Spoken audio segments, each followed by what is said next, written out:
Next up, Ben Kirschner, senior attack with the Golden Demons, the 2019 Class 4A championship game. Ben was just a sophomore attackman on that team that won in overtime to beat Cheyenne Mountain to earn a first ever program championship. And then 1 year later, I do a feature with the Golden Demons team that was supposed to defend their championship. Those guys never ever played.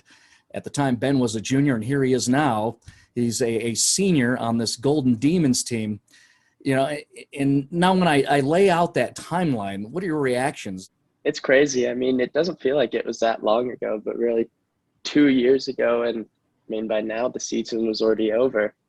Not getting that junior year kind of messed with a lot of people because a lot of kids didn't get the experience they would have had, but so happy that we're playing this season and it's been going well. Yeah, and what's interesting with you is that you are, I say, a senior attack, but yet you're no longer a high school student. You know, when you think of like you and your fellow seniors and, guys in the senior class across the state, you are different than what will probably be any other class. Yeah, it's weird. I mean, graduating like last week and still playing lacrosse, it's strange, but I mean, sometimes it's best not to think about it sometimes, I think. When you're doing this, you're playing what will be into late June, hopefully for you. What are some of the, I guess, challenges or positives that you might not have expected having this season happen right now? You know, some challenges. You build up a fan base when you're at school. You know, you can tell your classmates and your buddies who don't play about like your games. So we've been having a hard time like getting people to show up to games. But I'd say something that's good. It's just been, I mean, just the weather makes you in a better mood, and it's easier to play when it's warm and nice out with your friends.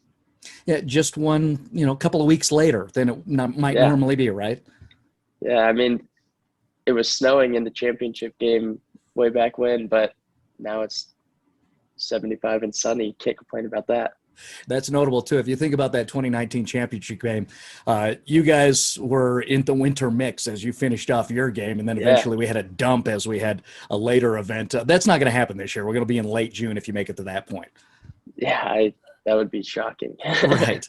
Now, when we talk about that, you guys, when you think about that 2019 championship team, it's you. I think of your goalie, and that's about it. That's from that team, right? Yeah, we're young. Only me and him were the players who saw the field that game. But we have some young kids who are stepping up and getting the job done for us, and that's what's given us all the success this year.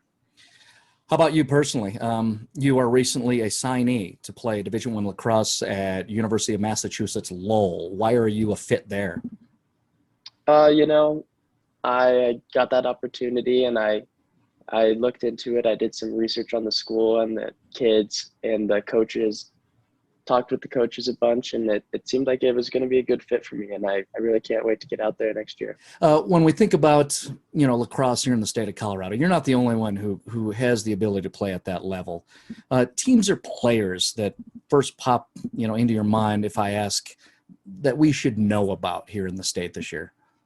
Yeah, I mean, I'm going out there with Andrew Tan, an East player. Then I could think of loads: Jake Ward, Cam Brown, Jack Ringhofer, Luke Schiffers, Grant Rodney. He's a junior. State's just getting better every year, and it's awesome to see the growth. Why do you think that's happening? Where it's not only the players, but also the programs themselves that are improving? Yeah, I think that not only – I mean, it starts with the coaches coming from all around the United States, just seeing that Colorado's becoming a little bit of a hotbed. And with the help of those good coaches coming in, it's just getting the kids even better and the programs to grow, and it's taken off. Yeah, and you've got one of those good coaches with you at Golden, head coach Mike Thumam, who, again, has now a championship on his resume. You, Thumam, the rest of your guys, why do you believe that you might have a chance to, again, advance to the final this year in spring 21? I mean, we're a young team, but we got some heart, and we got some fight to us. And I think we, only having two of us who were there or who played when we got that first ring, we got a lot of kids who kind of want to live up to that legacy and, put another ring on their finger. You think a legacy, brand status, you've earned that. How about the Laxbro tooth? What's the status on that? Yeah, I actually kind of fixed it up. So Okay. Is it Yeah. permanently fixed? Not permanently yet, Okay, but it's right. it's filled in there, so I can't take it out now. Okay. Gotcha. Yeah. That was a skateboarding accident, right? Yeah, a long time ago.